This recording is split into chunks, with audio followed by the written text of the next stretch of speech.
가수 휘성이 10일 자택에서 숨진 채 발견됐습니다. 경찰과 소방당국 등에 따르면 휘성은 이날 오후 6시 29분쯤 서울 광진구 소재 한 아파트에서 쓰러진 채 발견됐고, 소방당국은 휘성의 가족으로부터 신고를 받고 현장에 출동했습니다. 경찰 및 소방은 발견 당시 상황에 비춰봤을 때 사망한 지 상당 시간이 흐른 뒤 발견된 것으로 보고 구체적인 사망 원인 등을 조사하고 있고, 약물을 과다 투약했거나 스스로 목숨을 끊었을 가능성 등도 열어두고 조사를 하고 있다고 합니다. 경찰은 현재까지 외부 침입 흔적 등 범죄 혐의점은 확인되지 않았다며 유서 여부와 구체적인 사망 경위 등은 수사 중이라고 말했고, 휘성은 얼마 전 인스타에 100만 년 만에 셀카 한 장 원트라는 글과 함께 사진을 게재하며 다시 활동을 시사했고, 약간은 어색한 듯 미묘한 표정을 지어 보인 그는 이전과는 달라 보이는 외모로 보는 이들의 시선을 모았죠. 당시 누리꾼들은 성형한 것이 아니냐,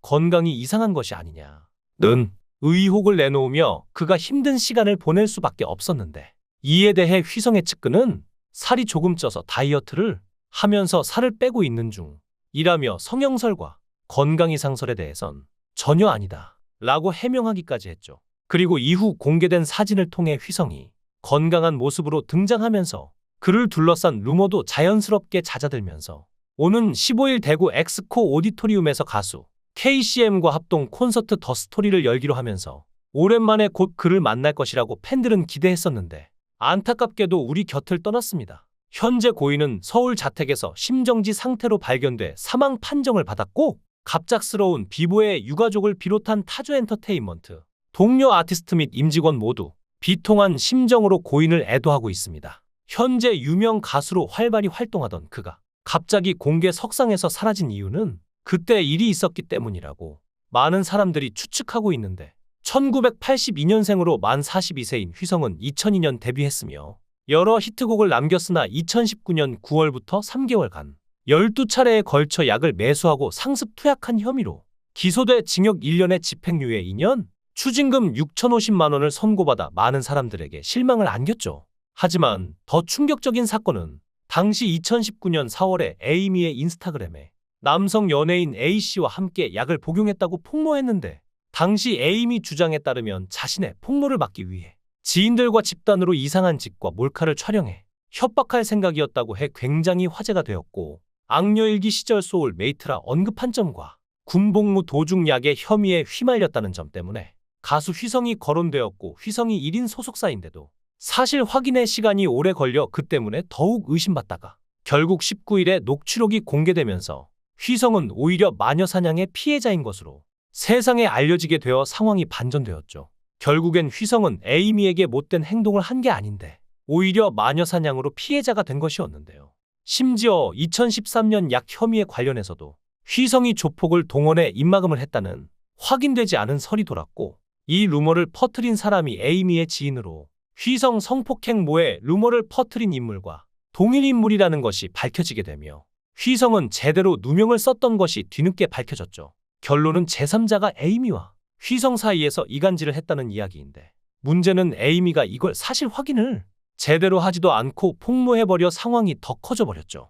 결국 휘성은 팬들과 대중들에게 크게 비난을 당하고 예정된 콘서트도 취소해 어마어마한 위약금을 물어야 하는 상황에 놓였다고 호소하며, 에이미에게 내가 잘못했다고 해도 유죄 추정의 원칙 아무도 안 믿는다. 난 콘서트까지 취소되면서 모든 계약들이 무효되었다. 이제 나 무슨 일하고 사냐? 나 노래라도 할 수 있을까? 라 흐느끼며 에이미를 엄청나게 원망하는 내용.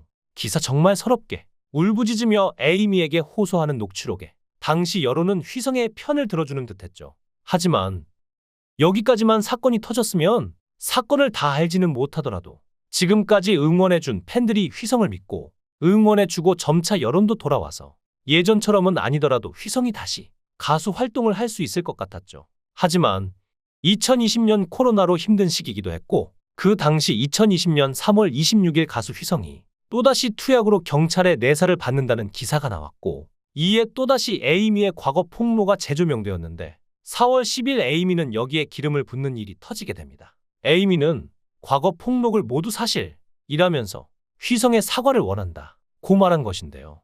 결국 휘성은 경찰 조사를 받고 있는 상황에서 어떠한 말도 어떠한 변명도 할 수 없는 상황에서 지난 과거까지 사실화되며 해명할 기회도 없게 되었죠. 결국엔 다시 여론을 뒤집지 못하고 휘성은 우리의 기억 속으로 사라지고 말았습니다. 자서전에서 밝힌 바가 있을 정도로 어린 시절 집안이 매우 가난했고 자신도 그렇고 동생도 가난한 환경에서 자라왔고 남들 다 휴대전화 있을 때 자기만 삐삐를 빌려 쓰고 당시 13만 원이던 음악학원비 때문에 부모님한테 얘기할까 말까 고민하면서 성장한 그는 중학교 때 댄스팀에 들어가 백댄서 활동을 하게 되면서 가수의 꿈을 키우게 됩니다. 돈은 없지만 마음만은 굉장히 컸던 아이였다고 하는데 1997년, 1999년 댄스팀 ING 소속으로 주로 당시 SM 엔터테인먼트 소속 가수의 백댄서로 활동하고 그 후 베이비복스 소속사 DR 뮤직에서 배출된 A사라는 4인조 그룹의 멤버로 활동하며 꿈을 점점 키우다 가수 활동으로 바뀌신 환희와 같은 직업고등학교인 아현직업학교 음악반에 들어가게 되었고 당시 주위 사람들이 모두 하나씩 뛰어난 부분을 가지고 있는 것에 비해 자신은 그렇지 않다는 것이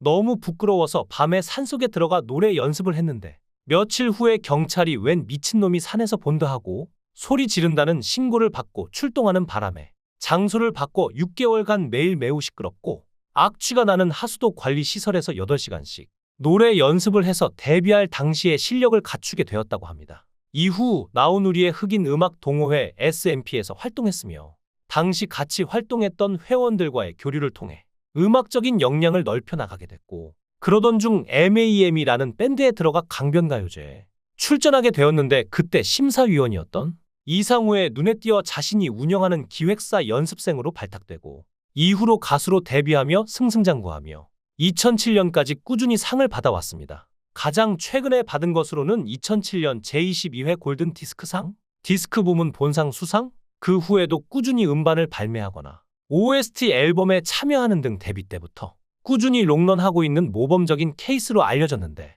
R&B라는 장르를 대중화를 시킬 정도로 많은 히트곡을 내놓았죠. 발성을 떠나 휘성만의 개성이 있는 독보적인 가수인 건 분명했죠. 심지어 휘성은 보컬 트레이너로도 활동했는데 이 덕분에 방송 안팎으로 아이돌 멤버들과 친밀한 모습이 많이 보이며 아이돌 팬덤에게 호의적인 평가를 받는 편이며 트레이너 휘성에 대한 평가는 대체적으로 좋은 편이었죠. 그리고 특히 가장 최근인 2023년부터 보컬적으로 눈에 띄게 좋아졌는데 그간의 휴식 기간 동안 발성 훈련에 매진했는지 그전까진 소리의 포지션이 대부분 구강을 벗어나지 못했다면 현재는 전체적인 소리 포지션이 비강 포지션으로 올라왔고 이로 인해 기존에 부르던 노래들을 좀 더 편하게 부를 수 있을 거라고 수많은 전문가들이 입을 모았죠. 데뷔 이후로 발성적으로 여러 변화를 시도하였으나 큰 틀은 변하지 못했는데 이번에는 발성 자체가 좋아진 느낌은 거의 처음이라는 이야기가 많았고 팬들은 달라진 그의 목소리를 들어볼 날만 기다렸죠. 바로 오는 15일 대구 엑스코 오디토리움에서 가수 KCM과 합동 콘서트 더 스토리를 열기로 하면서 오랜만에 곧 그를 만날 것이라고 팬들은 기대했었는데 결국 그의 목소리를 듣지 못하고 우리의 곁을 떠나갔습니다. 달라진 그의 목소리로 우리에게 하고 싶었던 말이 무엇이었을까요? 오늘의 이야기는 여기까지입니다. 삼가 고인의 명복을 빕니다. 귀한 시간 내서 영상을 끝까지 시청해 주셔서 대단히 감사합니다. 더 좋은 영상으로 꼭 보답하겠습니다. 구독과 좋아요 부탁드립니다. 강산TV였습니다.